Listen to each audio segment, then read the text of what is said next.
ఏదైతే ముగ్గురు జర్నలిస్టుల అరెస్ట్ అంశం సంబంధించి సీనియర్ జర్నలిస్టు కొమ్మినేని శ్రీనివాస్ మాట్లాడుతున్నారు. లైవ్ ద్వారా చూద్దాం.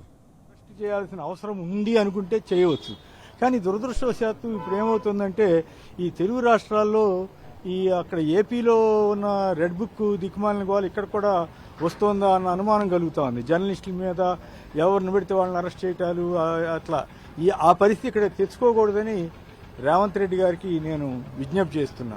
నిజమే, కేసులో తప్పుంటే చేయొచ్చు. ఇది మీ కాంగ్రెస్ అంతర్గత రాజకీయాల వల్ల బయటకు వచ్చిందా, లేకపోతే టీవీ ఛానల్ తప్పు చేసిందా, ఈ విషయాల్లోకి నేను వెళ్తలే. రకరకాల వార్తలు బయటకు వస్తూ ఉన్నాయి, వెళ్తూ ఉన్నాయి.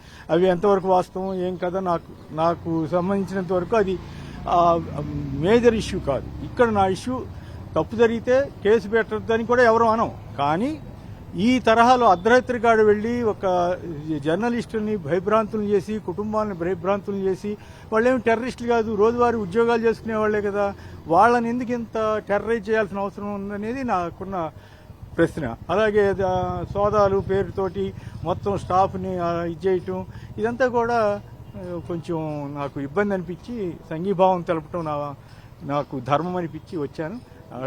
అంతే తప్ప ఈ రకమైనటువంటి పద్ధతులు రేవంత్ రెడ్డి గారు గత ప్రభుత్వాలు ఉన్నప్పుడు ఇదే రేవంత్ రెడ్డి గారు జర్నలిస్టుల పట్ల చాలా సానుకూలంగా మాట్లాడినటువంటి ఘట్టాలు ఉన్నాయి. మరి ఆయన టైంలో కూడా ఇట్లా జరిగితే, ఒకవేళ ఏదైనా తప్పు జరిగితే ఈ తప్పు జరిగింది ఖండన ఇచ్చారు.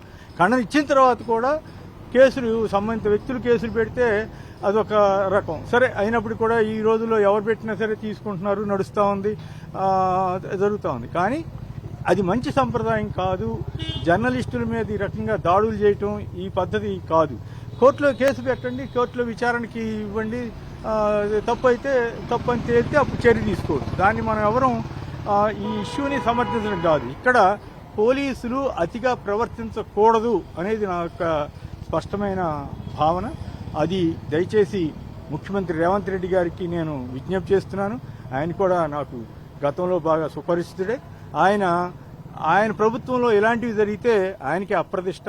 కాబట్టి ఆయన ఎంత చంద్రబాబు గారిని తన గురువుగా భావించినా అక్కడ ఉన్నటువంటి రెడ్ బుక్ పాలన ఇక్కడ చేయకుండే మంచిది అని నేను సలహా ఇస్తున్నాను. ఆ తర్వాత ఆయన ఇష్టం. వార్తల ప్రసారం కానీ ఛానళ్ళకి గిట్ట నోటీసులు ఇస్తున్నారు సార్. అదేంది ప్రసారం చేయని ఛానళ్ళకి గిట్ట నోటీస్ ఎందుకు ఇస్తున్నారు? ప్రసారం చేయని అంటే యూట్యూబ్ ఛానల్కా, మీడియా టీవీ ఛానల్కా ఇచ్చారా? అది ఇంకా తప్పది. మరి పోలీసులు ఎందుకు అట్లా? జనరల్ గా సత్యనారాయణ గారికి మంచి పేరే ఉంది, కానీ కొన్ని సందర్భాల్లో ఆయన కొంచెం ఓవర్ యాక్టివ్ అవుతారనేటువంటి విమర్శ కూడా ఉంది. మరి ఆ సిట్ వేశారు, సిట్ దర్యాప్తు ఇవన్నీ చేసి ఆ తర్వాత నోటీసులు ఇచ్చి వీళ్ళని ఎంక్వైరీ చేసి వరుసనే అప్పుడు ఏదైనా చర్య తీసుకున్నట్టయితే బాగుండేది. కానీ అర్ధరాత్రిగాడు వీళ్ళేం టెర్రరిస్టులు కాదు, ఎప్పుడు ఉద్యోగాలు చేసుకునేవాళ్ళు. ఇటువంటి పరిస్థితిలో వీళ్ళు చేయకుండా ఉంటే, అందులోనూ మీరు చెబుతుంది కరెక్ట్ అయితే అది ఇంకా అన్యాయం కదా. ఏది సంబంధం లేని ఛానళ్ళకి ఈ రాజకీయ క్రీడగా మార్చొద్దని నా విజ్ఞప్తి. పోలీసు వారిని ఇది బీఆర్ఎస్ కాంగ్రెస్ మధ్య ఏమైనా జరగచ్చు, అది మనకు సంబంధం లేని విషయం. కానీ మధ్యలో జర్నలిస్టుల్ని బలిపశువులు చేయొద్దని మాత్రం నా విజ్ఞప్తి. Right, thank you.